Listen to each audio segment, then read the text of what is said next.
two sorcerers, exiled from the academy that they helped shape, now sit motionless in isolation. Their bodies, no longer fully human, are preserved, overtaken by glintstone, silent and still.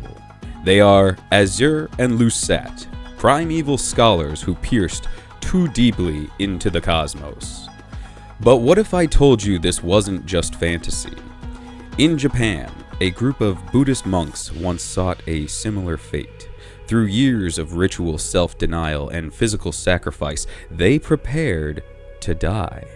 Not to decay, but to remain whole, preserved, transcendent. This is the story of the exiled sorcerers of Elden Ring and the monks who became Sokushinbutsu.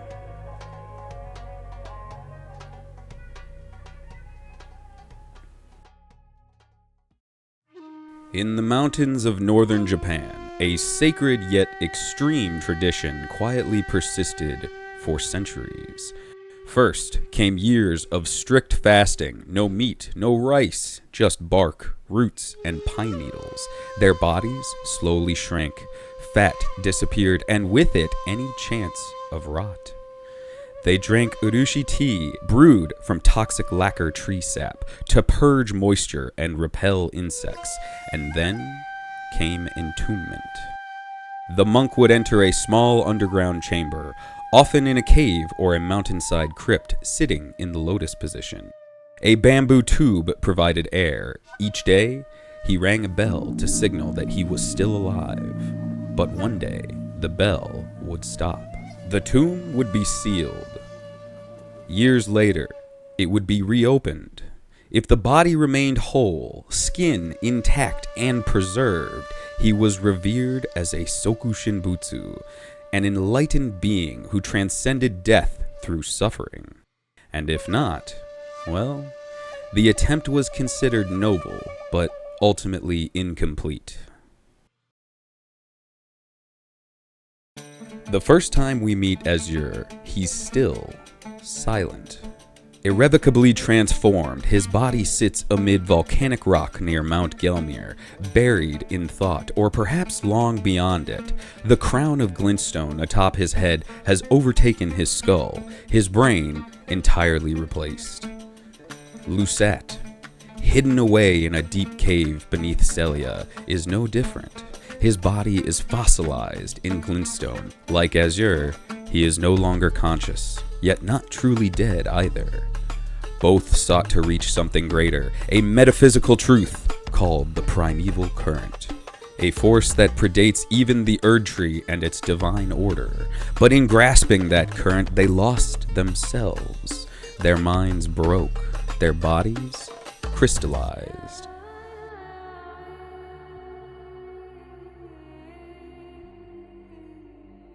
Like the Sokushinbutsu, Azur and Lusat chose to isolate themselves in preparation for transcendence of the flesh.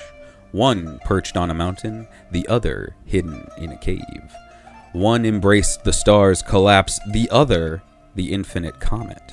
But both became vessels, frozen between death and divinity.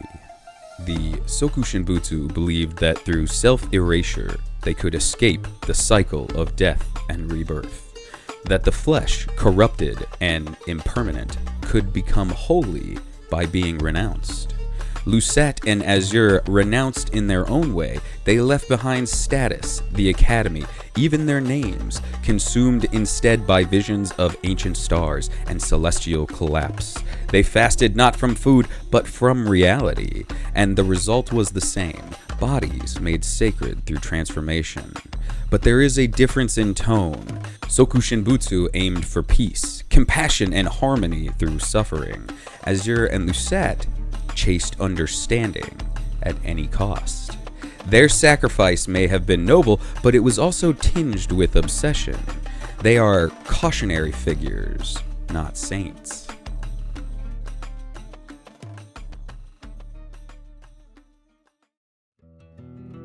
There's a kind of poetry in where they rest.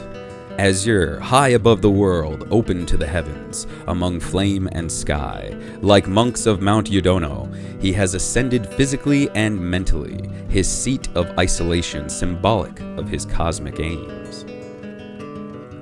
Lusat, buried deep within the earth, alone in the dark, sealed by magic. Like monks interred in caves with only a bell to mark their passing, his fate is more intimate, more internalized. His magic was drawn not from open comets, but from the collapsing of stars. They are twin reflections of the same practice, one looking at the abyss, the other to cosmic radiance. What makes these comparisons so compelling isn't just the visual similarity, it's the intention, the body as a vessel, the pursuit of something beyond mortality, the idea that knowledge, divinity, or enlightenment can be reached if one is willing to sacrifice everything, including oneself. In Elden Ring, death is rarely the end, but neither is life a guarantee of meaning. Lusat and Azur show us a middle path, a kind of metaphysical entombment, where the price of knowing the truth is to be consumed by it. And the Sokushinbutsu reminds us, the line between devotion and dissolution is thin. Whether you're chasing the stars or sitting in silence, you may still find yourself transformed.